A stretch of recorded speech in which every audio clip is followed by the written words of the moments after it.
We're live. What's going on, everybody? Welcome to episode 53 of the Core Podcast. We're taking a trip down under. It's with Michael Lord. 50, no, it's not. Don't try to trip me up. I'm sure it's 54. Come on, guys, get your numbers together. It's 54. I realised he'd fucked it up earlier in the week. It's maths. And I'm going to check this. All right, well, just wait for Kirby to start counting. Can you get to 54? Depends No, how many I'll count fingers backwards he's from got. 54. I think that will be quicker. But how are you doing, Michael Lord? How are things down under? Things down under are pretty good, and I'm doing all right for early Thursday morning in the future. Thanks for the effort. Yeah, what time is it there by you? Oh, it's 7 a.m. It's actually late in the morning. Been up since So 5:30. my question is, did you wake up early for this, or did you just stay up from the Australian football game? No, I'd be snoring on the lounge if I'd got up to watch the football, and I only ever get up at 2:30 in the morning for slug and committee meetings. You know that. Oh, that's so. No, we know that slug me is more important than football in your books. Right. Exactly. That is the right answer. Now, I only really enjoy football when it comes to the World Cup or the Euros, where a whole country can just get involved. I feel like it's more exciting than just your league games. I know Jonny enjoys his league games with. I don't mind. The Toon Army. The Toon Army. Yeah, my days of getting up at 2 o'clock in the morning to watch football are well and truly over. There are things called replays and a whole lot of other ways to catch up these days. But do you prefer Australian football or proper football? Oh, now we're getting touchy, aren't we?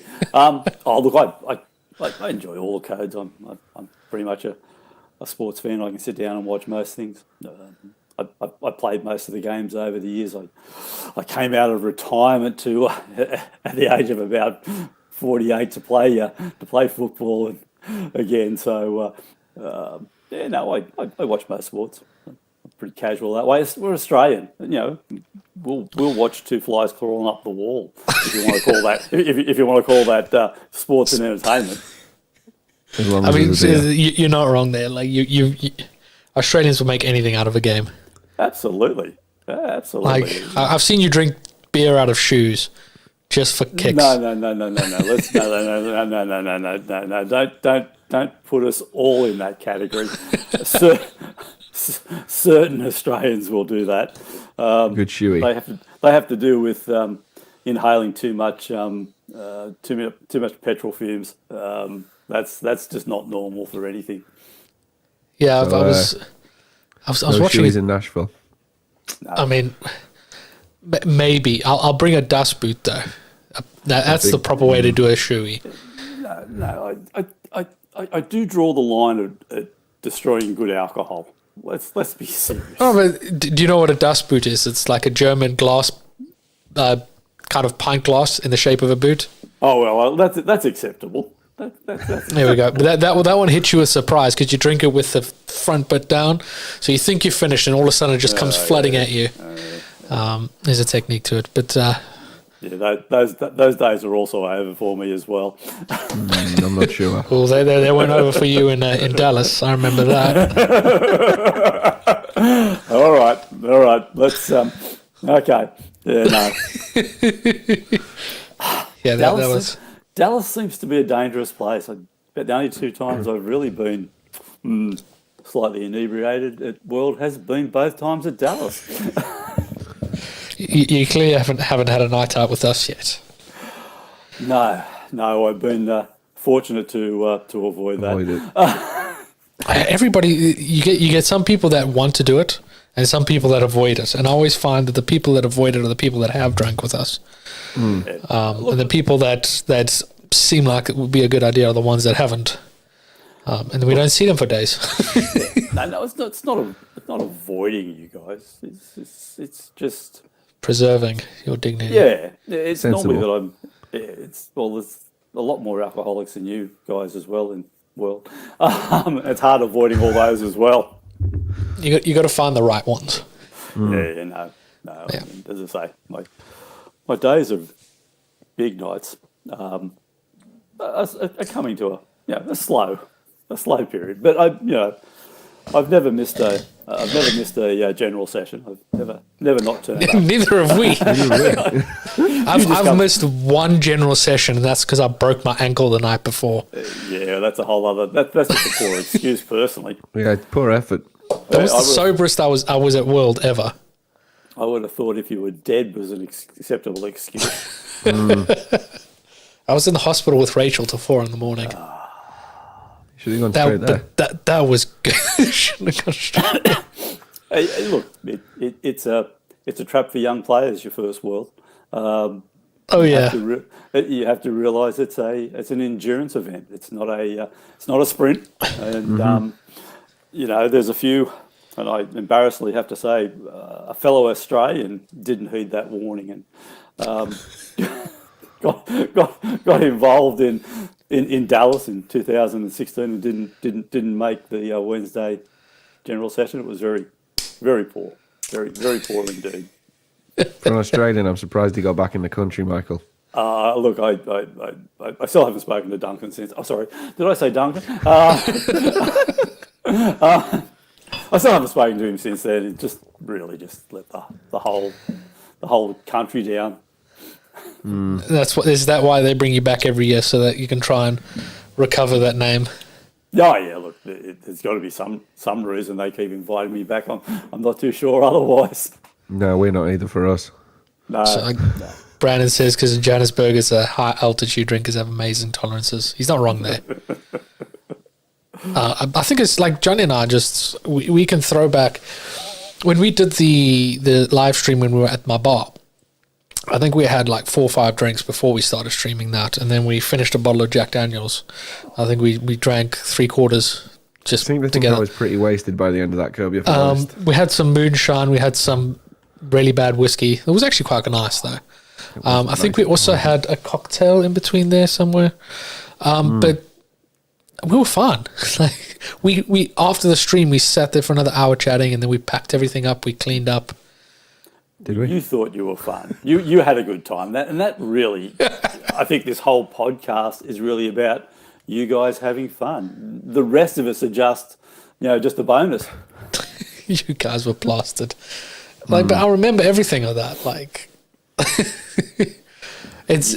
you think you remember. You have a vision of your memory. I've got a stream to rewatch it and be like, oh yeah, that happened. But yeah, that was a lot of fun. Like, that's one thing I'm looking forward to World in person, is that we're bringing the podcast there. And we still got to work out our format, and we've got to kind of dial it back a bit with the drinking, because, like you said, it's not a sprint; it's an endurance race. I question some people in management at Dassault Systems to allow you guys to broadcast live from Dallas. They've given us quite a bit of free reign, a bit more than I'm quite comfortable with. They've asked for nothing from us. They said, will you do it, and will you turn up? But not only that, they're like, how would you like the area set up? And they sent me a catalogue, and I was like, what table would you like? Can I have what that chairs fridge? Would you like? Yeah, there was a fridge in there. I was like, we want a fridge. And they had 50 odd episodes of evidence to suggest otherwise. Yeah. No, I think it's great. Honestly, I think it's fantastic. We know that Dassault have always had their own live people, and they obviously have a little bit more looking at technical, and they're looking at talking about the world and about why people are there. And I think you guys will do the same, but it's a little bit more relaxed, and I think you guys will talk to a far wider range of users and presenters and all that. So I think it's going to be fantastic. I mean, it's basically bringing the hallway hangouts to real in life, where we're going to be at the Hive, where there'll be meetups and that stuff. I don't know if we're going to have a schedule, if we can just sit there and chat shit all day. Well, you personally can, but I don't know about the rest of the But it's the same kind of format, whoever wants to come and sit with us or listen to us, we're going to be there chatting. In between it, we want to do some like CAD challenges. I see, Brad's keen on the hot sauces. We want to buy a pack of the Hot Ones hot sauces, which are 10 hot sauces going from hot to hot to bloody hot to. Luckily, there's a toilet right next to us. I thought you would have to have under US rules and regulations, you'd have to have some emergency services standing by. Oh, that's on Dan.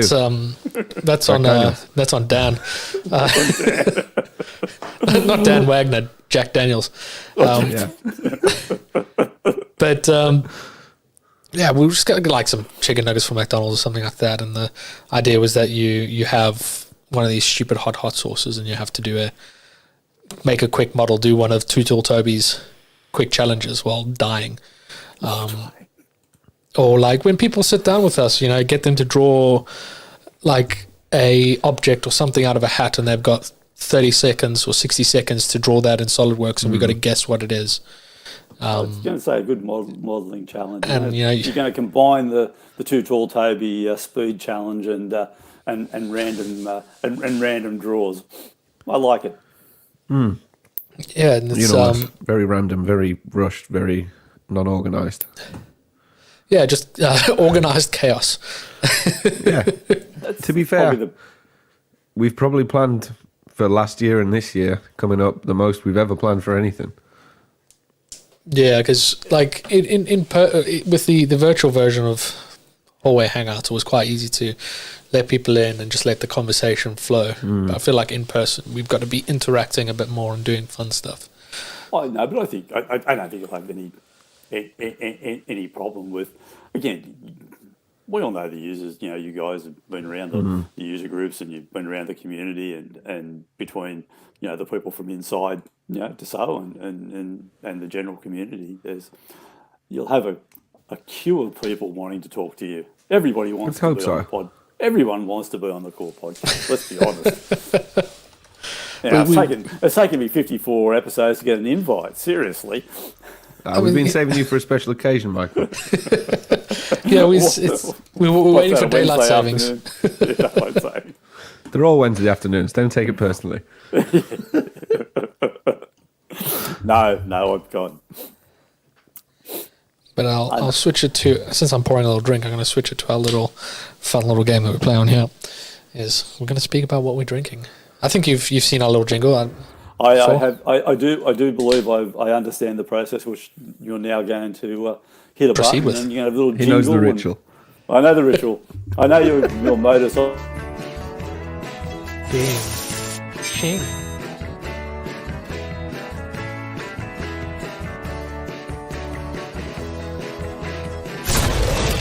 What are they drinking? I just love the jazz. I feel like jazz adds so much more to us. And we're going to have fun with this soundboard in World. Yeah. Welcome to What Are We Drinking? What are you guys at home drinking? And Michael, we'll start with you as our guest. What are you drinking on this fine 7 a.m. morning in Sydney? Well, I confess, it's just grapefruit juice, because I do have to make an appearance at work after this. However, I have, without incriminating myself, I have been known to maybe have a drink at 7 a.m. in the morning on special occasions. I mean, Christmas is definitely one of them. I have my morning Guinness. Yeah. Literally, first thing I do is wake up and crack open a Guinness. Yeah, and Anzac Day, you would know Anzac Day. In the US it would be called Memorial Day, and so dawn service, and it was nothing unusual to go back to the club who organised the morning dawn service to have bacon and eggs and a beer. I mean, that was a very traditional Australian thing. So yeah, but I am behaving myself this morning. Okay. Is that because work might be watching? No, not at all. I'm not particularly worried about work watching, but as I say, my days of putting a day's work in, certainly having a drink beforehand, has probably come to an end. It's called old age. We'll reignite that at World. Well, Brandon says. Yeah. Brandon says Anzac biscuits are the best. I don't know if it's the same thing. Yeah, so Anzac biscuits were a biscuit they used to bake at home for the war. They used to send these biscuits, and so they're an oat, and they normally have some type of like a honey in them, and kind of bonds them together. So you could pack them up in a tin box and send it across the seas for 3 months, and they'd go to the front line, and so they were a biscuit which lasts forever. And so Anzac biscuits are still I think I've had them before. Yeah. I'm not sure what they call it in the UK. I'm literally Googling it. What is the Anzac Business UK equivalent? There isn't one. They look like a snack I might have had. So they're again a very, I guess not so much these days, but certainly a tradition when I was growing up in my younger days. They were certainly a biscuit we had. They were easy to make at home before the days of going to the cupboard and opening up a commercial pack of biscuits. Was that growing up in like the 90s, Mike? Yeah, right. Only in my dreams. Kids were growing up in the 90s. I'm a tad bit older. I wouldn't have thought. Yeah, right. You've seen the way I've hobbled around worlds, and it's not because I had a broken ankle. In a wheelchair. I think everybody's hobbled around world at some point. Yeah. For various reasons, some more than others. I think I've always been quite sensible. They had a Walmart, Whole Foods had a 4-pack of beer for $43.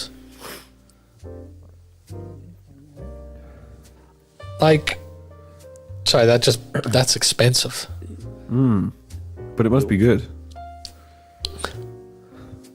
Yeah, no, for $42 a packet of biscuits. Well, that depends on whether you call that US dollars or Australian dollars. What is the Australian dollar at now? Oh, God. I'm going to be down under next year in April, I think it is. I think the only thing is that I think you guys are doing worse than us against the US dollar. Probably. We're not doing so hot. Oh, yeah, 1.7 to the pound. At one stage when it was, it used to be the taunt of the English cricket fans when they used to come to Australia for the Ashes tour when you were getting $3 to the pound. They used to love it. That used to be the chant which used to go around the cricket ground. $3 to a pound. $3 to the pound. We're very imaginative. I don't know if you know. Oh, look. The English in Australia have always known how to reignite our colonial past. Really, I didn't think we ever mentioned it. No, and the fact that you still have the Union Jack on our flag has never been mentioned.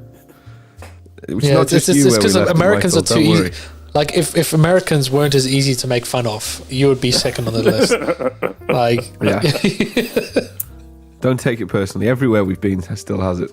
Oh, that's right. Yeah, again, it was the great. There's actually a show on TV at the moment in Australia called "The Stuff the British Stole," and it basically is tracing some of your the early ancestors of their pillaging around the world and taking souvenirs of all the indigenous populations that they say decide to annihilate. I mean, I don't think there's nothing in the British Museum that's really British. No, and it's a really interesting part about that because a lot of that was because they raised so much money with before actually the museum was built. They had an expo of all the treasures that they'd brought back to the UK, and they made so much money from it that they end up building not just the British Museum, but half the museums in London was actually financed by things that the British had maybe acquired. Acquired. But if you think about it, in those times, like, that's the only way people could explore and see cultures and things from other places in the world, because traveling was too expensive. You didn't have the internet. If you wanted to go and see Egyptian artifacts, you had to go to the British Museum. But like right now, they're not as relevant because, you know, you can hop on a plane and go to Greece and see Athens. You can go to the Roman Colosseum, you know, for £30 on a flight. Like, the world is so much easier to travel that we don't need these kind of buildings and these institutions that have these kind of things. You can go to the actual places now much easier. Oh yeah. The excuse is a different world these days. It is. It's a totally different world these days. And you're right. I think, you know, travel. You know, obviously, internet. This purely being able to have a video discussion is a hugely different, you know, mark on the world that it used to be. And I think youth population, certainly my generation, but certainly my kids' generation. You know, all my kids are, you know, they are all very excited about this. You know, the 30 under 30. You know, the 30 countries before you're 30, and hugely embrace that. And I think that's probably a good thing. You know, youth. Now, let me go on political bandwagon for a moment. The sooner we hand over governments to under 30-year-olds and let them run the place, the better off the world will be. Mm-hmm. Yeah, because it will change a lot more. Yeah, perceptions. Because again, they have a lot more. You know, have a lot more connections. I mean, you had a prime minister that had the world record for the fastest yard drink. Oh yeah, well that's going back to the good old days of our drinking culture. Nice. Have you never heard that, Jonny? I've heard it. Yeah, it makes me smile. I wish I was dead. Even in his it's probably going back 5 years when he's dead. We got a prime minister that was outdone by letters. So you know, there's a video going around of Bob Hawke. Even probably, I don't know, 5 or 6 years ago at the cricket, at the age of probably 89 or something, sculling a schooner among the fans. You know, a man of the people. Yeah, I was a man of the people with his 730 million in the bank. Yeah, The gas prices really bothered him. Yes. Is that why you're freezing there, Jonny? I'm absolutely Baltic.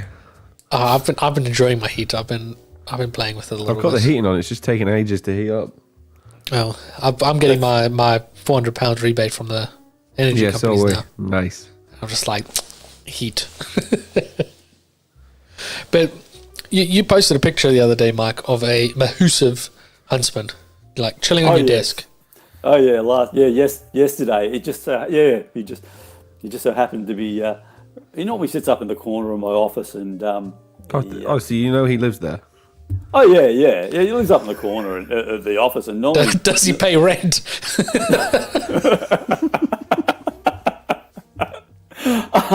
So he's not. You know, they're never a problem. You know, they're not a problem.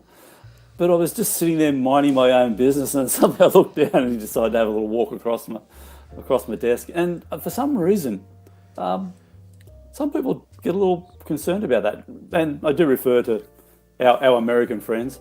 A few of them tend to get a little bit concerned about, and as I say to you, it's not the brown, big hairy ones that you have to worry about, because they're the fast ones. It's the slow black ones, which are just they're the ones you have to worry about. But the ones with pretty colours that attract you in. Yeah, no, like. I've only been to Australia once. I went to Brisbane, and one thing that really blew me away was the size of spiders that are just chilling in the trees in the garden and just on the sidewalk and in the tree at the shopping centre and just kind of. Like we get big spiders in South Africa as well. We get like orb weave spiders and we get rain spiders, which I think are wolf spiders, kind of similar to huntsmen. But you very rarely see them out and about. Where like when I got there, it was just they were everywhere. You're walking down the sidewalk, you got to watch where you're walking. That's. Anyone who owns a house in Australia knows that you have to be careful going to the garbage bin of a morning to take the rubbish out, because if you're down the lane or the side of your house, there's always a spider web going across from your fence to your house, and there's nothing like walking into a spider web in the pitch black and not knowing where the spider's gone. This is the point where Joe Lance pops in through that door behind you, Michael. Yeah, I was going to say, just expecting Joe to walk in at any time. Good to have you, Joe. Like I've been bitten by one of those rain spiders on the ankle. I think the same one that I broke. And that sucked. That really sucked. So what Australian creature has bitten you before? All of them. My children.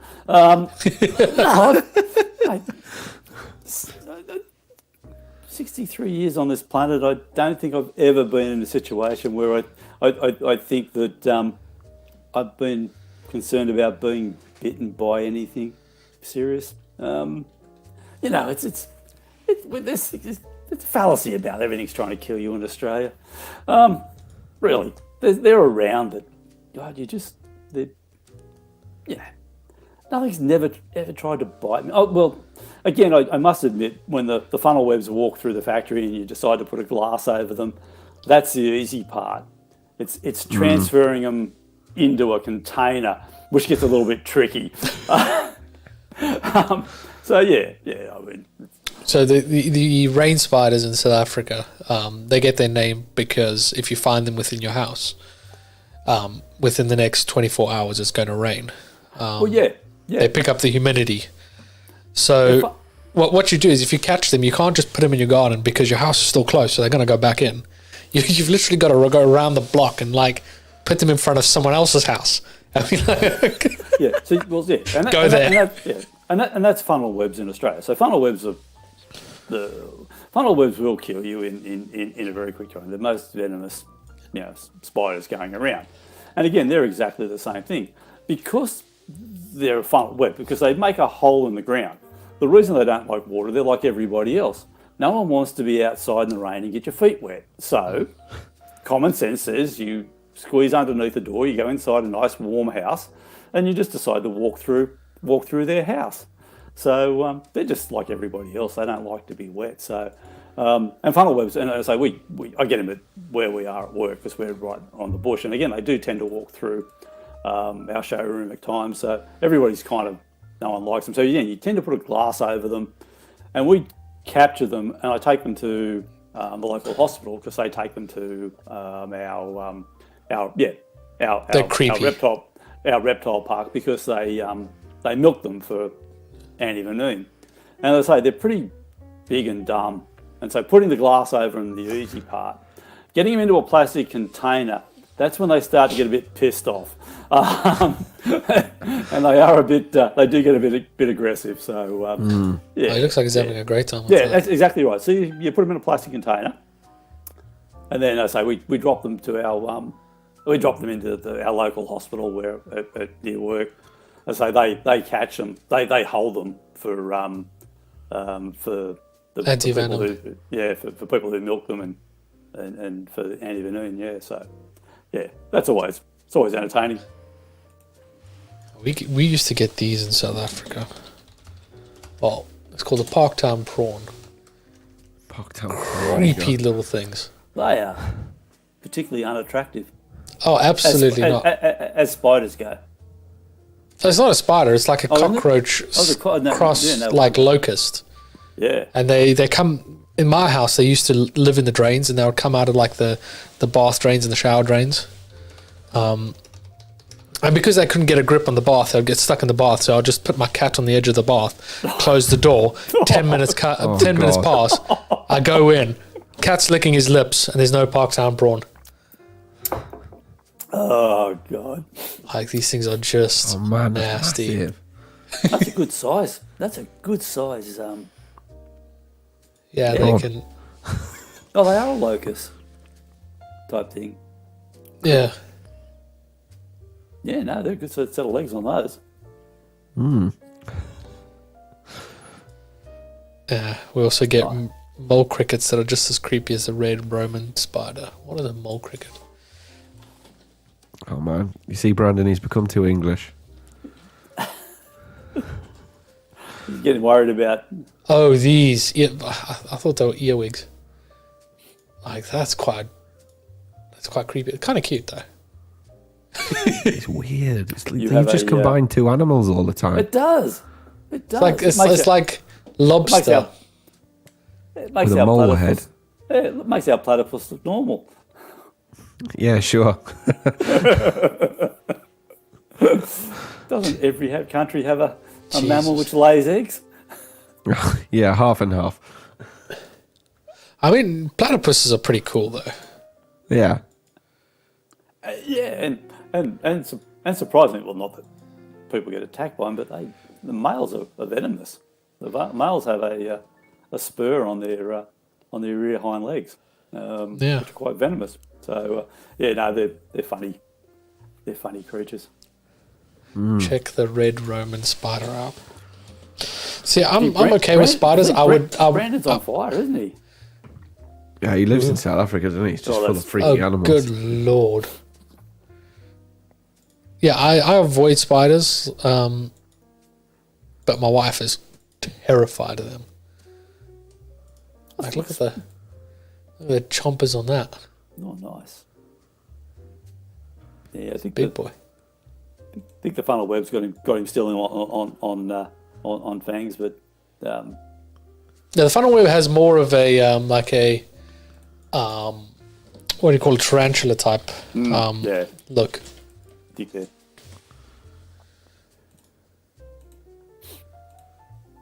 Still like creepy. Yeah, Smooth jazz and spiders. It's that stance you have to worry about when they start rearing up on their on their back legs. It's that's the do not get within 6 foot of them. Man, they're probably quick. It's the go away stunts. Yeah, that's the you've been warned. If you get bitten now, it's your entirely own fault. Just think of The Simpsons. You can't blame them. They're showing you their intent. They're saying go away. It says just my space, your space. You know, it's like COVID times. You know, don't get within this distance. Yeah, here's the line. So they're just giving you the intent. And you got some weird snakes as well, but I think it's just spiders. No, we have normal snakes. They just happen to be venomous. Like, also been to Australia once, and my first day in, after seeing all the creepy spiders, we go up to this viewpoint in a mountain, park the car, and just get out of the car. In front of the car, there's just a boa chilling in the bushes. Yep. And I was just like, shouldn't that be in a cage? A cage. Again, it's. Well, I was going to say it's the ones you don't see which are the problem. The ones you can see are fine. Do you get many snakes by you? It's you don't see many. I'm in the suburbs, so but in saying that, anywhere there is water and undergrowth and rocks, you'll find some type of snake. There's a huge variety of them, and again, it's only a couple who are really aggressive. Eastern browns are notorious nasty things and taipans, but again, they're not. You don't find them in the cities. You'll find red belly blacks around all the time, and they're actually good to have. Again, they keep The rodents and that. Rodents down, rats and mice. They're not bad to have around, and they're not really aggressive. The only time people find them in their yards, and we don't have this problem at the moment, is during drought. They're like everybody else. They need water, and obviously anyone that has dogs tend to have water outside, and snakes are like anybody else. All they're trying to do is survive. And if they don't have water and their creek's dried up, or someone's put a bulldozer through their land to build another house, and they're thirsty, they'll go looking for water. So they're not. Yeah, they're not walking down the main street looking for people to attack. They're not hoodlums. Although I shouldn't say that. It's funny you should say that. There was a TV report the other day of I think it was just in Brisbane. It wasn't even that far out, of this 4-year-old being dragged into his grandparents' swimming pool by about a 5-metre reticulating python. So it's quite strange when they turn up, but it's like everything else. The further north you head, the bigger the snake gets. It's just hungry. Yeah, well, it's really, again, and at the moment it's really unusual because there's an abundance, because of the amount of rain we've had here in Australia in the last 3 years. There's an abundance of food everywhere. Nothing needs to come, stalking around for food at the moment. So, how much, Australia's massive, and you've travelled a lot of the states as well, so kind of same kind of concept. Is massive, except America has cool things in the middle. Australia's just got a rock. It's a cool rock. How much of Australia have you really explored? I've been to all the states, seen all the major cities. I've travelled really from the entire east coast, right around from South Australia. About the only place I haven't really driven is the drive across from Adelaide in the south across to Perth. But I've been up, basically, I've seen over the years most of the country, certainly a lot of the inland. But like anything else, it's a big place. The difference between Australia and America is that similar sized countries, but Americans just colonised and populated everything. Everywhere. It didn't matter where it was. They stuck a flag in it, set a city up, and decided to populate. Australia was smart enough to realise that the only good bits are down the coastlines when there's where there's beaches and surf, and the rest of it's just this hot sandy bit in the middle, which is quite unpleasant. So Jeff says you've been on plenty of walkabouts.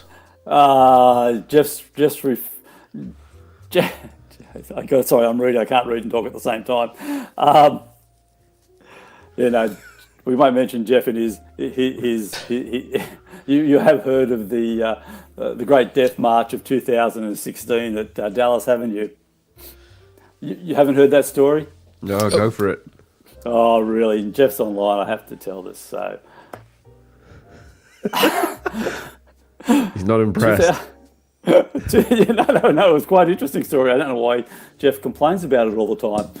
So anyway, the Cad Monkey dinner, which we all know and love on the Saturday night in Dallas in 2016, was at a place called K.O.'s Steakhouse or something, or T.O.'s Steakhouse. I can't remember. At one in Dallas. Anyway, we end up, and Jeff, as we know, isn't a beer drinker. Jeff is very exclusively a whiskey, a Scotch drinker.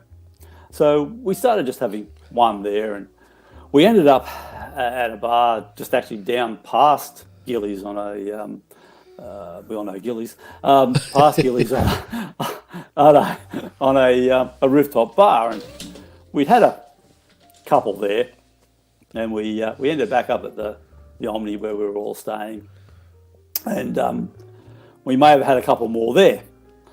It sounds like 2019 in Dallas as well. Yeah, well, I told you Dallas is a bit of a problem. Anyway, we don't lie. Yeah, so the bar closed at 2:00 in the morning at the Omni, they said, "We will not serve you anymore." and someone, I do believe, which may have been Jeff, said, "Why don't we have breakfast?"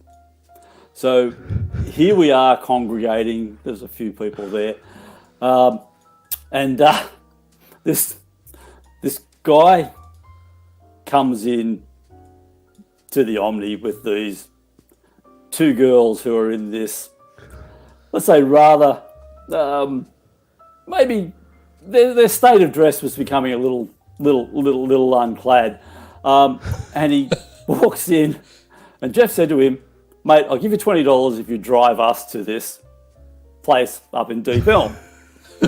And the guy says, "I'm just taking my girlfriend and her friend up to their room." I said, "Don't worry, you won't be there very long," because they weren't interested in him. Anyway, he makes an appearance back. Anyway, he makes a reappearance. Sorry, I'm trying to read at the same time as well. He makes a reappearance back up down in the lobby about 30 seconds later, and stupidly, he says, "Sure, I won't.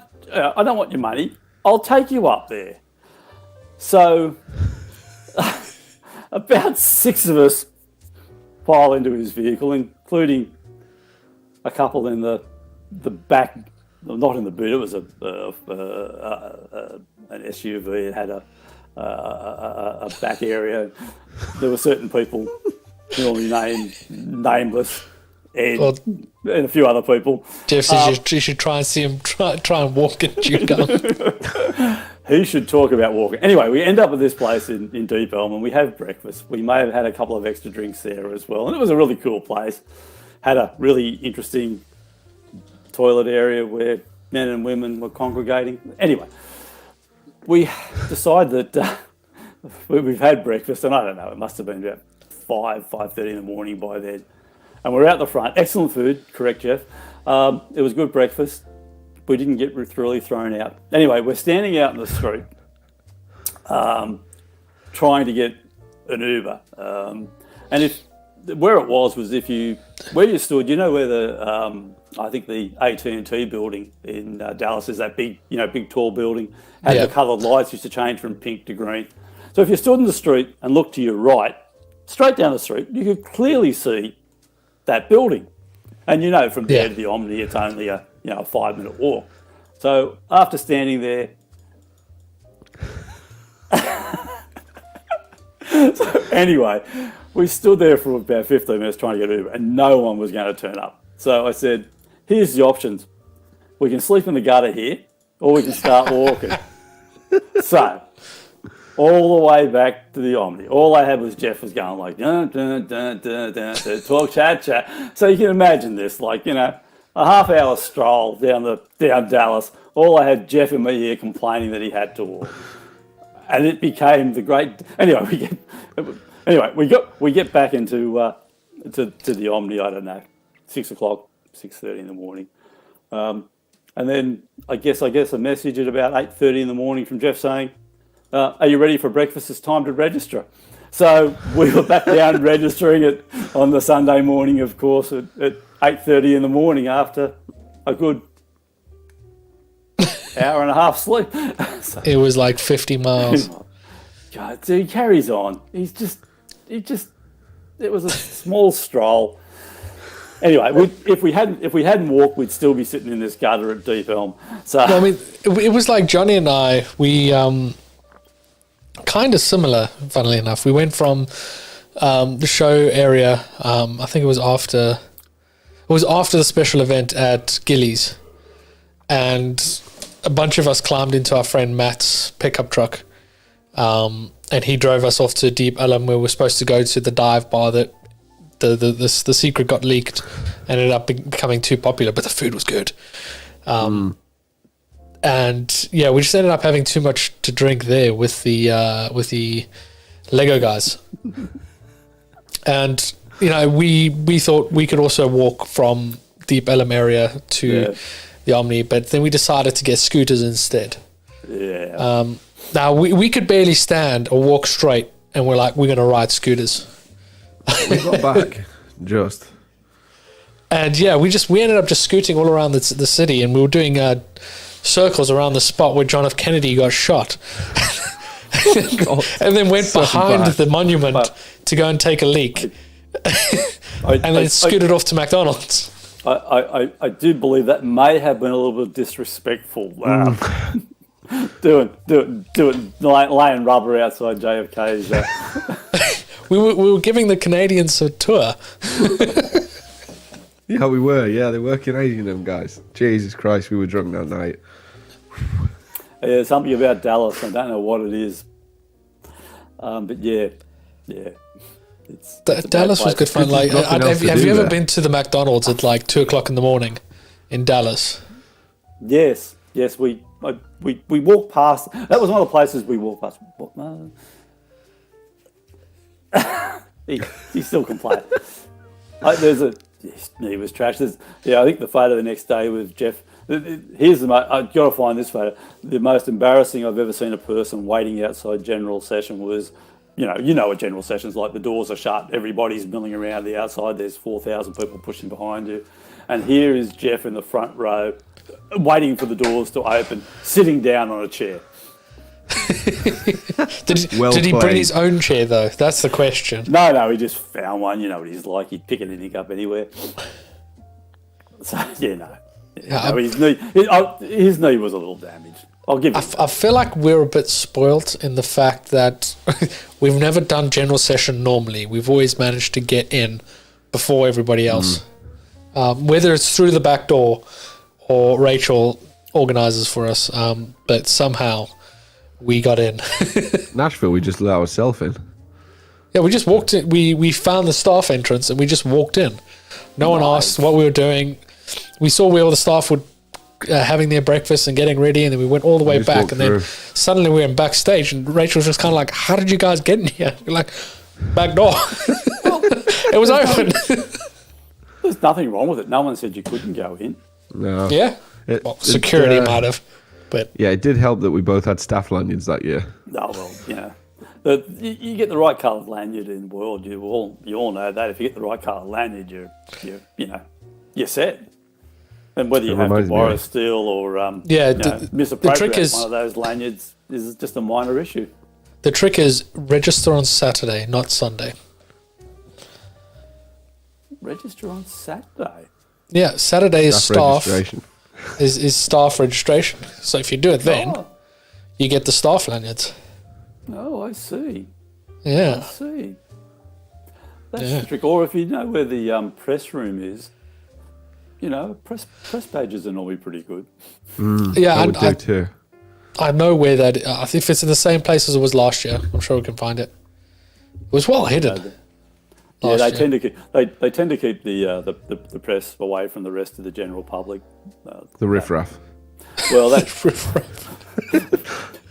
of course. Speaking of Jeff as well, in the early days of my world, we actually used to go there as press, which one pissed the real press off, and probably gave it a bad reputation. So, is that how you managed to get your free pass? Yeah. There's some deep stories behind how we initially started getting invited to World and some of my early associations. I still just think that I'm on that list and someone's forgotten to cross me off. And yeah, Rachel found me on Instagram and somehow I'm been invited back. I broke my ankle on my first time. Yeah, I had rules made. They had to have meetings about me afterwards with legal, and they still brought me back. What amazes me? Go on, Michael. No. I was gonna say. What amazes me about the rule that was introduced, the no people on stage rule, is that we broke it in Nashville when no one we knew was around us, and Rachel still found out. She had people everywhere. She had a finger on the pulse because of Kirby. She had to. I mean, Johnny did give me a hand up, and the stage was much smaller. Listen, yes, Jeff never created a legal issue. He should have. They just didn't know about the things that he did. So is this where secrets come out? With No. Jeff, there are no secrets. Jeff, He tells all. he self-incriminate doesn't even know how to plead the fifth. Self-incriminates himself all the time. He gave us an awesome soundbite, so we'll let him off. Yeah, no, he's a I've good got guy. that somewhere. I mean, Mike, we got yours as well. Still laid up. Yeah, no. Jeff's one of the good guys, and really was deeply involved in the community, and would still be really involved in the community if he didn't decide to. I assaulted someone in Orlando. Wow.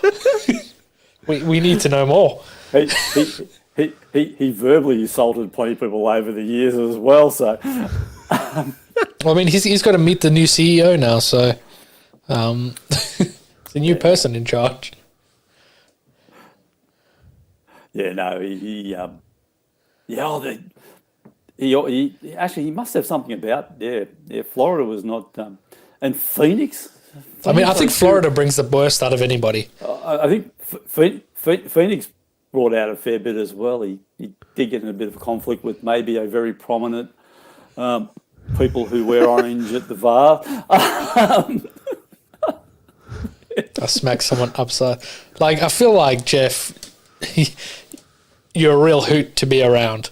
Like, He's a good guy.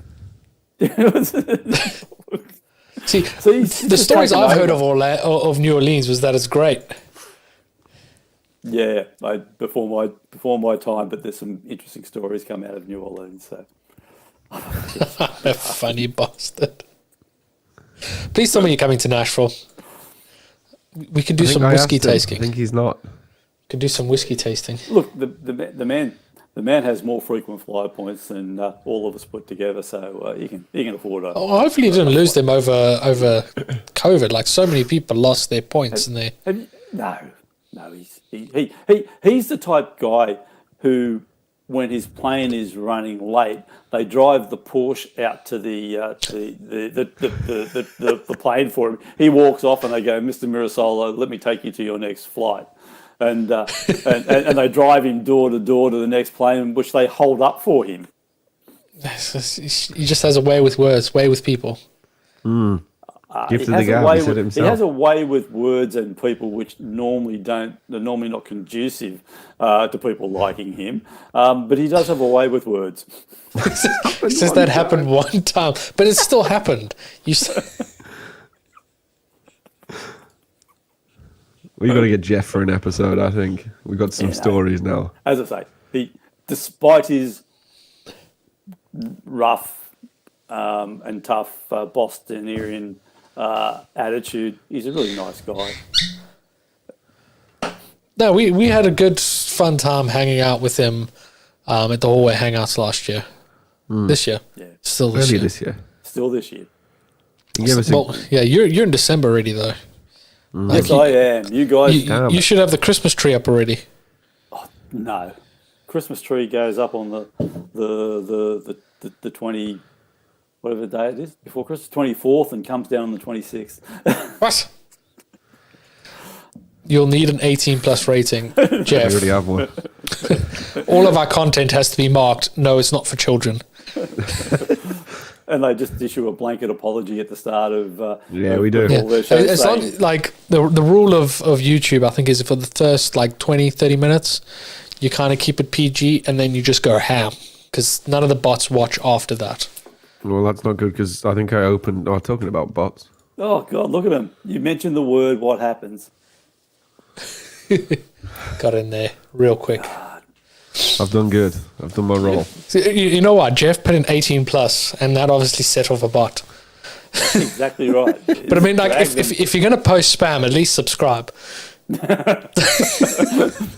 you're not do us a fast where you favour. get your you're not fast where you get your subscriptions from. No, not at all.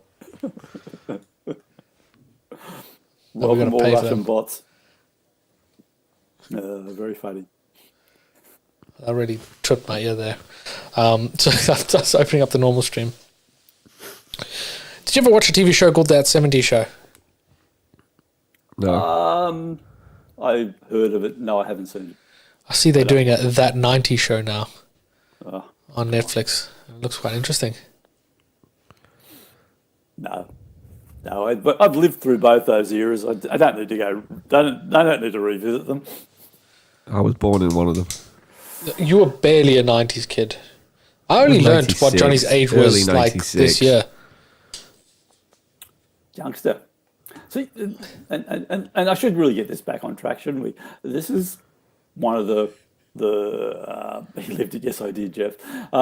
This is one of the intriguing and fascinating things that the Solidworks community does. It actually does span eras and ages, and there seems to be no barriers in between definitely. that. And it's one of those mysteries of life, how it does that. So, Johnny's just a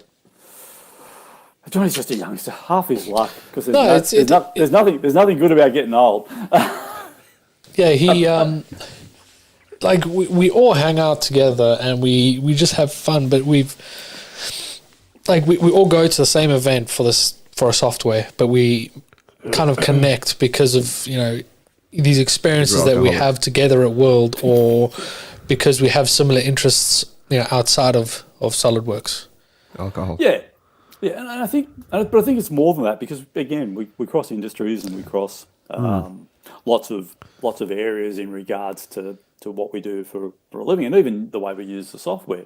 But there seems to be some trait in all of us that we have a fascination for a lot of things, and it's not just where you look at a building or you look at a machine. There's a deep interest. It's like wild stallions bringing the world together. I feel like I think I'm a bit too young for wild stallions. I'm going to Google that. I think you're going to have to. But yeah, no, there's I think a deep interest and satisfaction, whether in regards to I don't know, deep cut. Okay, it must be bad. Bill and Ted. Oh, okay. Beavis and Butthead. Oh, it's the band that Bill and Ted make. Okay, all right. But yeah, no. Okay. It's certainly a there's something deep in all of us who makes the connections very, very easy, and we've all experienced where you rocked up to your first World and you were a little apprehensive and you weren't too sure what was going on, and it was instantly like you've known all these people all your life. Yes. Well, it's for like this is kind of what stemmed for us to do this kind of thing, is that's what we enjoy the most out of World, is that connecting with people and having fun. And the pandemic really forced us to create a space where we can hang out, because before that, the only time we ever really spoke or hung out with anybody from this kind of world was at World. It's like between Dallas and Nashville, Kirby, we didn't see each other for the full year. First time we saw each other was 5 o'clock in the morning at the airport at the pub. Yeah. Nice. I'm sure next year will be exactly the same. Yes. Probably. Yeah, no. World certainly brings together, a wide range of people, and as I say, the connections are really easy and it's really comfortable. And I think we'd all probably think it's about the only place that you can go and see people and feel that instant connection. There's nowhere else. We all get along. Yeah. It's true, and it's the only place where I think you can, shouldn't say honestly, be yourself, but you're not explaining things, you're not explaining your thoughts.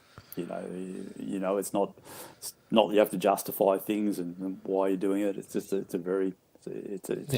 it's comfortable. And I feel like different people get different things out of World. Some people, they get so much out of the partner pavilion. people get so much out of the tips and tricks. Yep. There's like the first time I went to World, my schedule was filled chock-a-block for things, and I felt like I still wasn't seeing enough. And I tried to go to as many things as possible, and it was quite tiring, especially on a wheelchair.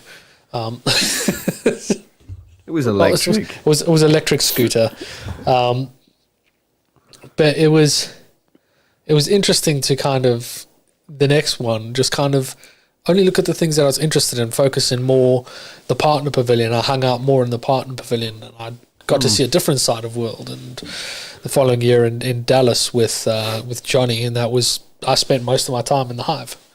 Yeah, we just chatting and networking with people. Yeah, chatting, walking around, and sessions. people.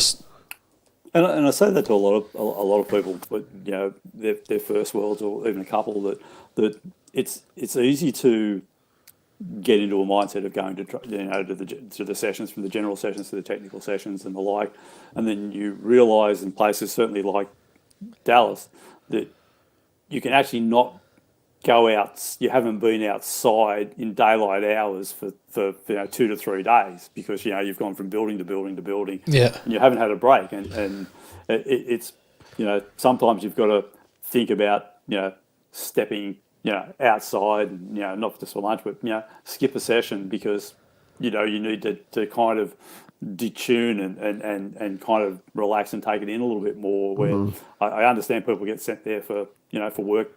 Work's paying for their accommodations, and they're there for training. And that itself is a when you're stepping outside of your work environment, as a learning environment, but it can be pretty intense, as I say, especially if you're racing from session to session, and obviously the more worlds you go to, the more people you know and connect to, and all of a sudden you literally can't walk down a hallway without getting sidetracked for another 15, 20 minutes and the like. So I mean, this is what I really liked about the Hive the first year that they did it in Dallas, was meeting a lot of people that had never been before and just chatting with them and kind of giving them tips and advice, and being like, you want to see an interesting presentation, go check this out, or go look at this, go speak to this person.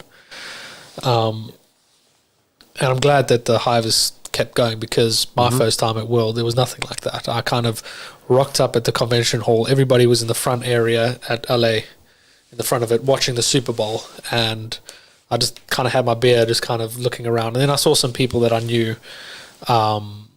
from the user advocacy day, and kind of from there just grew to know more people.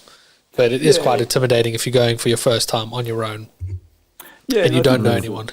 Yeah, and again, I say the same thing to anyone going certainly for their first World. Even at breakfast or lunch, if you're not knowing people, you've only got to look around and walk up to a table which has a spare seat. Asking you to sit down, put your hand out, introduce yourself. People are more than accommodating. People will take you into their circles, and I always say, especially if you have bacon. I found that. Yeah, especially if you have bacon. Yeah, that's not even that's a given. Well, I ended up with a plate of bacon when they weren't serving bacon, and we had people sitting with us like, "Where'd you get the bacon?" It's like the cocaine for the engineering world. But it's again, everyone has a story, and everyone's interested in what people do, and I think that's first timers going to World, shouldn't it's all encompassing. So many things happening around, and as I say, you taking it all in is difficult. But, in Dallas in 2019, when they had those Lego guys there, and I was busy clicking some bricks together, and there was a guy next to me. I was chatting to him. I was chatting for him like for 20, 30 minutes about how much we enjoy Lego. It was only kind of when he said he's got to go to a session that I turned, and I realized he's an engineer from SpaceX. We didn't even speak about that. We're just talking about the Lego. No. And I was just kind of like, I'm just a dude that just makes swords and random crap out of Solidworks, and here's a guy who does space rockets. There are plenty. There's no other environment that we would be having a conversation together. there are plenty of times where at dinner or at the bar and various things, and you're talking to people, and you realise that you're talking to again, you're sitting next to a guy who's either building rockets or ballistic missiles or something, and you've got a guy who's working on Disney roller coasters, and another guy building racing yachts or something, and at times you just realise. Just sit there and shut up and listen. It really is, one of those type places where, you make connections and you talk to people and you bump into them and you become friends. And it really is it's fascinating that way. I mean, even in the user group network, there's a lot of interesting people that are doing interesting things. And, from that, they've got interesting presentations. Brad Media's got a fantastic pattern presentation, and any kind of new user that comes in that says they want to do a user group and that stuff, and I'll be like, linking to all these people and being like, they do interesting things, but they also have interesting presentations. They got interesting things to teach you. Like, I was kind of like, I hadn't seen plethora of patterns before, and I was thinking, how deep can you go into patterns? How can you speak about patterns for an hour? Deep. And Brad smashed it. Like, I learned so many things from that I still don't use because I'm just stuck in my old ways.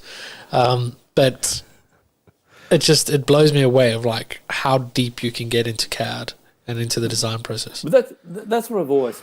That's one of the things I've said especially with the user groups. People come along and even going to places like World where they say, well, we're going there to learn things. But I've always said that it doesn't matter if you've had 12 months or 12 years experience, you've got something to say and present.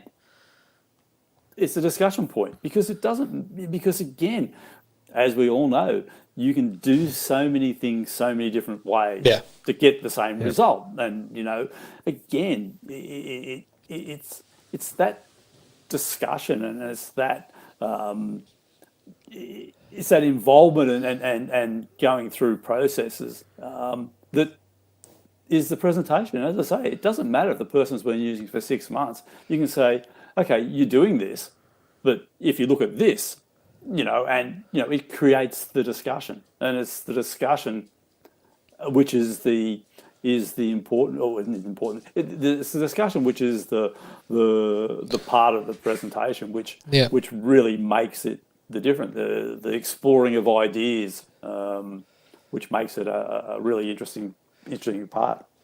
Like I was knew about threads, creating threads or anything like that, and the first conversation I had with someone that used SolidWorks that wasn't in my university, was somewhere else. I said to him, like, damn, I wish there was a feature to create threads, an easier way to create threads. It's like, just use the thread feature. And I was just like, excuse me?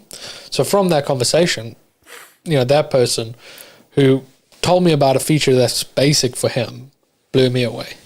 So, like you said, if you're 6 months into the software and you've figured out a workaround, there will be someone that will appreciate that tip.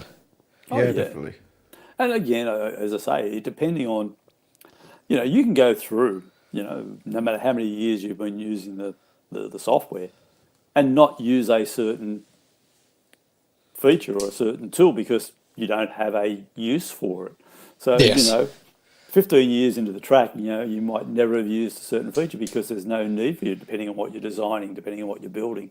We all tend to, certainly with our own jobs or our own industry, no matter what you're doing, you tend to get into certain routines. Your modelling evolves over the years as you search for answers and discover better features. And, we've all gone through, opened up a model we've built X amount of years ago and go, what the hell was I thinking? Yeah. Yes. And that's a learning process, and it becomes a natural thing, and you just naturally progress, not because it's, sometimes it's an easier way, sometimes it's just speed, sometimes it's just a process of, again, I'm a great believer in what they call the 10,000 rule. You've got to do something 10,000 times to be good at it, and that's the type of process. You sit in front of SolidWorks long enough, and if you work that out on the average person, 10,000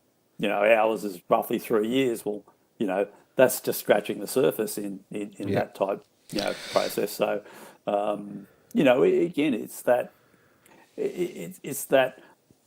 looking. If you don't go looking for an answer to a problem you mightn't have, you don't discover anything. And that's what one of the good things about user groups and World does. You can go looking for solutions you don't even know you have a problem for yet. Yes.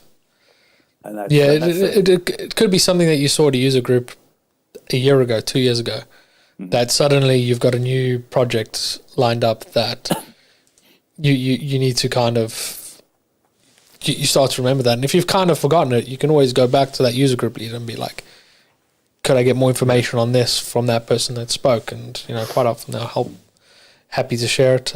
Some user groups record your meetings. I'm trying to do that more often. Have a playback. And I think, again, as you progress through these things and as you get more experience, you might know it yourself, but the advantage is you know someone who does, and you can point people to that direction. And again, this is the advantage of the community. It's the advantage of saying, well, I can't help you, but here, this person can help you. They know it, they've been it, they've discovered it, they've worked through it. Here's their contact, chat to them. And I think that's one of those wonderful things about user groups. It's the wonderful thing about what we collectively call the Solidworks community.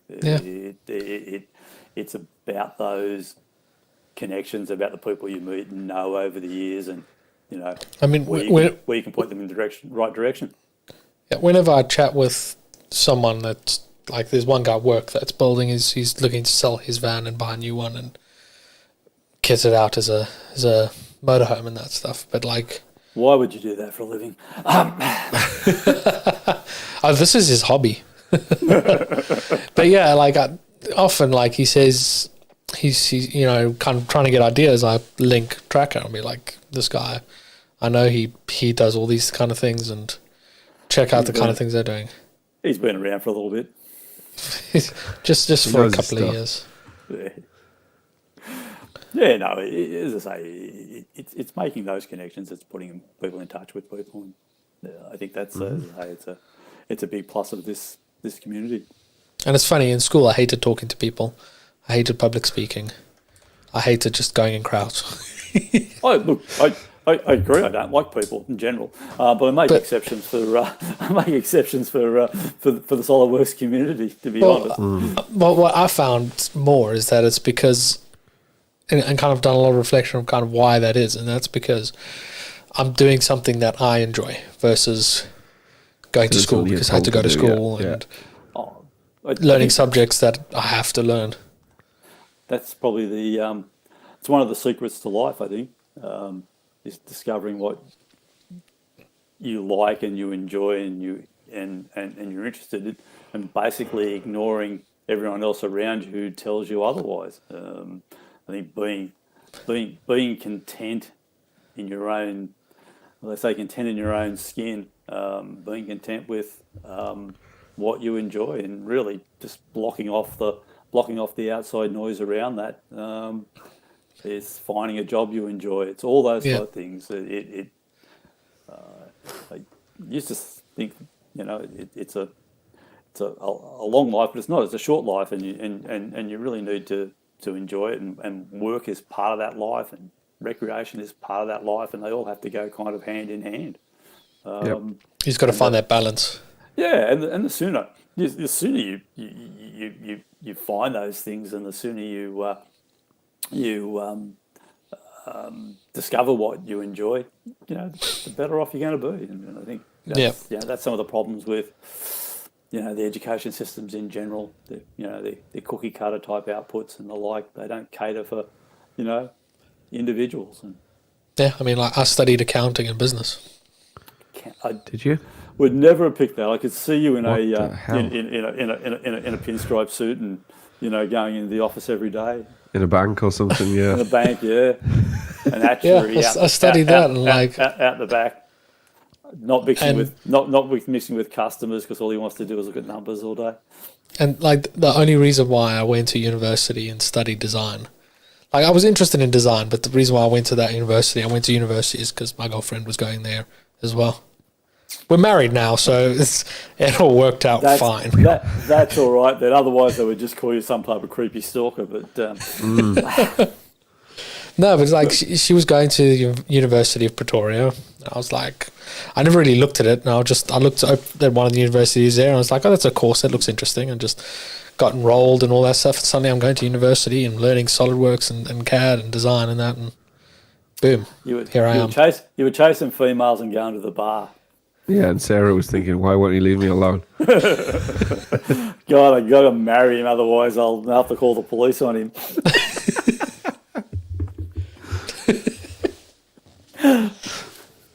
Such is life.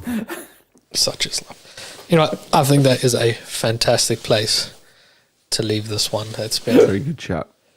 Absolutely awesome. Like, Michael, you are a little squish bean of knowledge. I'm just old, and that's there are two advantages. There's only two advantages of getting old.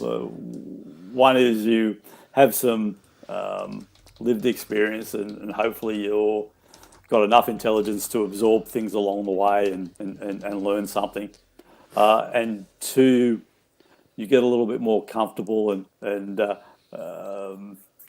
you know, you have a little bit more material things in your life. But besides that, having good friends around you, nothing else is good about getting old, believe me. Yeah, my knees are already starting to give way. Yeah, believe me, here's a tip for you. Doesn't get any better. Yeah, it's not spring chickens anymore, we're winter ducks. Yeah, no, it's been a great chat. It's always, guys, good catching up with you guys. Certainly look forward to yeah, Brad had a good time. Brandon enjoyed your company. Jeff Mirasola had a good time. We need to get you on. We need to hear some stories. Yeah. Jeff's another excellent one in the books. Yeah, no, he's a. I go watch Bill and Ted's Excellent Adventure. What's that? Good idea. The scary thing is it's not that many episodes. It's not that many episodes to the world. No, not for you guys. It's 4 max. 2, 3, 4. Yeah. So are you going to do one from the bar at 5 o'clock in the morning in Heathrow? Are you? Yeah. Well, yeah. I mean, I can live stream from my phone. That's not difficult. That's what I'm thinking. Yeah, hopefully we get our flight information real soon and we can start figuring out the plan. Start planning. Yeah, no. Ooh, that's a good shout, Brad. World prep episode. We kind of did one last week. Johnny made some. Get the shirts out, Johnny. I was going to say, shall I tease some shirts? Yeah, tease some shirts. We're gonna have lanyard thingies, lanyard ribbons as well. These are the shirts that we're going to be having. We're going to put these on our store. Are your lanyard ribbons going to be red and say Solid Deso System employee on them? Ours might be. All access, that's all it says. All access, all areas. There we go. That's going to be our little ribbon thing that we'll give out to people as well. Again, quite possibly the most prepared we've been. I was going to say, this is a new level of professionalism we certainly didn't expect. Don't worry. No, not at all. Once we land in Nashville, it'll be normal service. Resume current transmission. Yep. But we're really excited for World now. For sure. Things are wrapping up.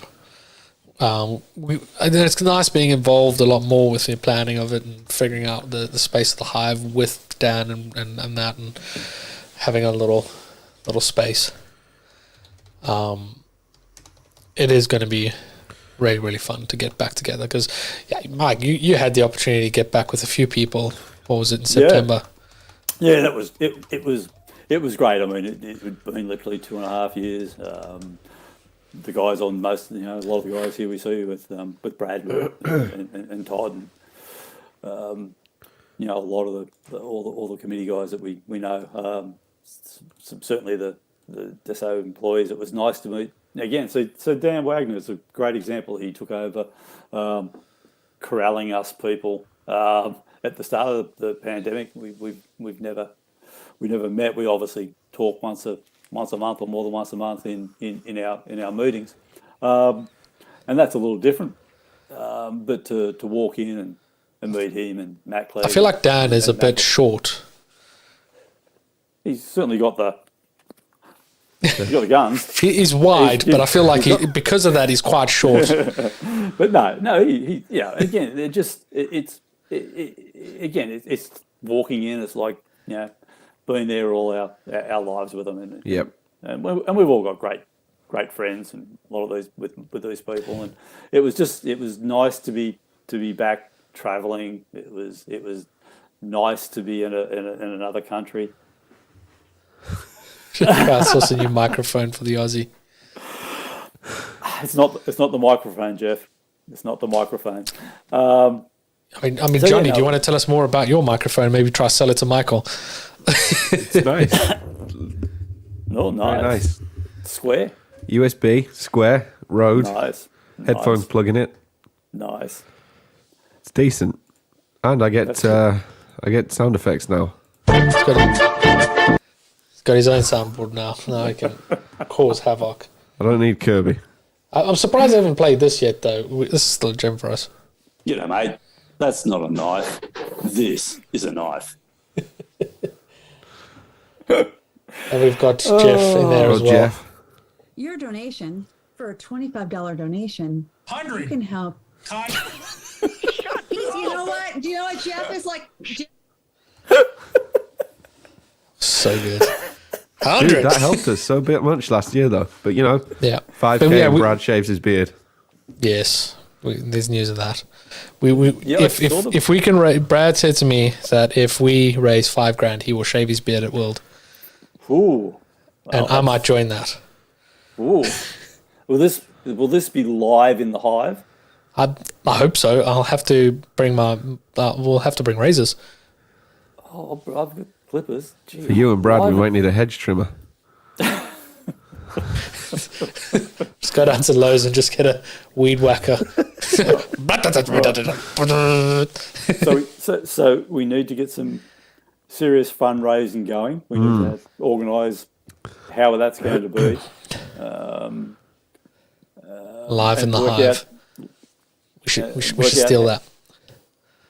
Yours. So yeah, I think the plan is these T-shirts. All the profit from them is going to go to Magic Wheelchair as a nice kickstart, and then obviously we'll do our usual thing through World. All right. So it's a target for World to hit to pump up Magic Wheelchair and see some fur flying. And we got tons, and I mean tons of beer mats still. Yeah, I've got stacks. You can just dump them in every bar in Dallas. That won't. They'll- Nashville. That They'll won't never take know very who long. did it. No, You know us too well. as I said, I know your modus operandi. Yep. I'll make sure I bring cargo pants so I can just stack them all in there. Why pockets. is there another The Core podcast in every one of these bars?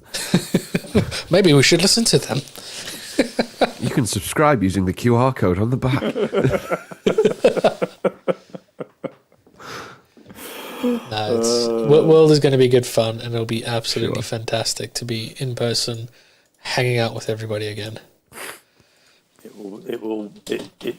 It instantly washes away the last 3 years. Definitely. Certainly, Waltham is certainly going to in September. It was instant. It was like it never happened. It was a great feeling. Good. I don't think we can wait now, Kirby, can we? It is exciting. It's fun. It feels like going to our first World again. Nothing beats going to your first World. But the feeling never leaves you. Yeah, and we'll be live from the hive. Live in the hive. Live in the hive. Live from the hive. It's either way. It all Either works. or. Both. Both. Together. It should be fantastic. But yeah, if people want to see what Michael Lord is getting up to on the old Twitter sphere, ML13 ML. There's just there should be a spider warning that they do get randomly shown at both times. Yeah, grow a set.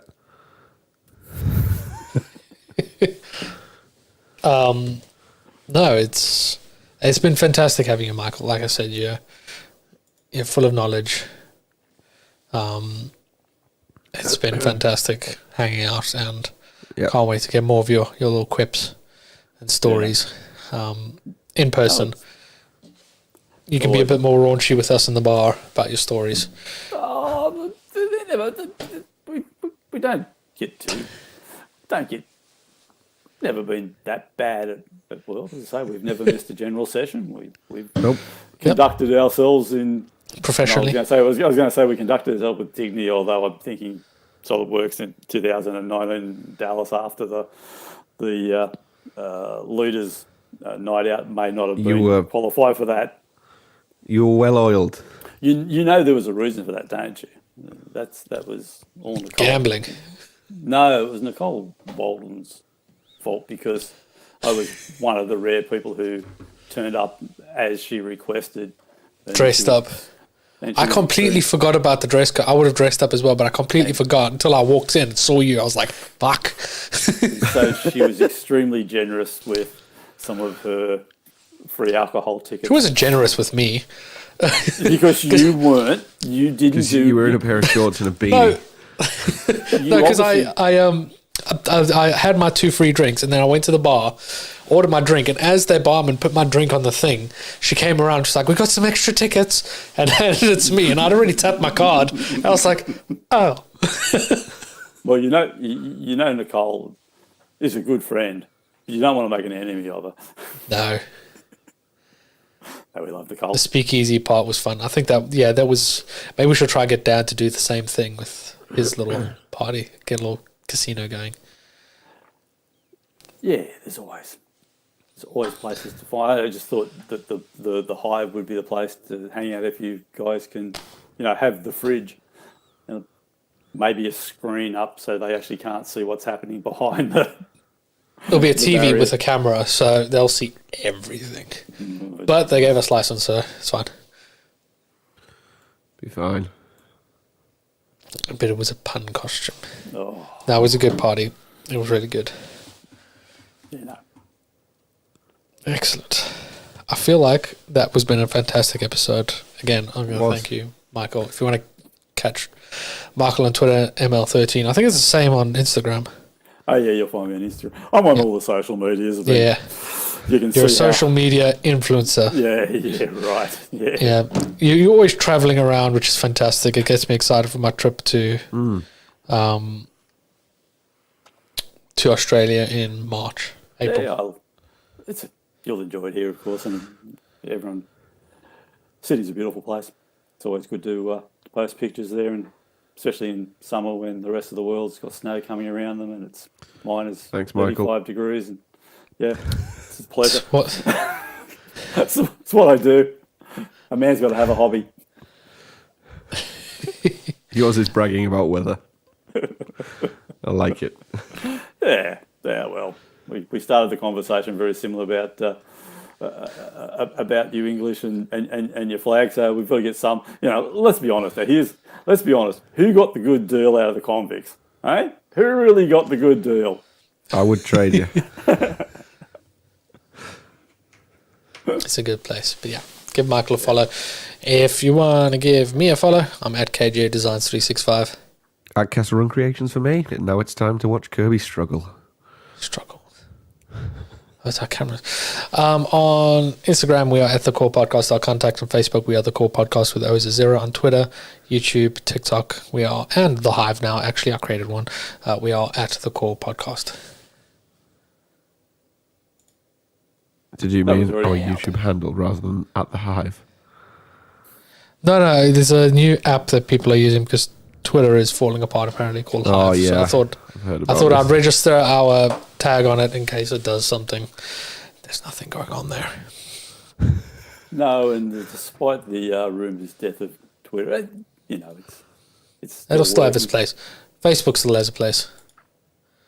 Yeah, I mean, that's the difference. I mean, the whole social media. I really have to be quite grateful for. That's how I was introduced to so many of these people. It's how most of us stay in contact and kind of see what we're up to and actually talk to each other. Oh yeah, and I don't think it's, you know, despite the bin fire it's supposed to be reported to. If you stay away from it, it's not a problem. Yeah, excellent. It's been fantastic, Michael, Jonny, myself. If you haven't already, please do like and subscribe. We really appreciate that. And we'll see you at World, Michael. And everybody that's joined us in the chat, thank you for joining us. And we'll see most of you at World. Brandon, if you can make a way out there, that would be great. Bye. Bye. Thank you very much, gentlemen. It was great talking to you. Excellent.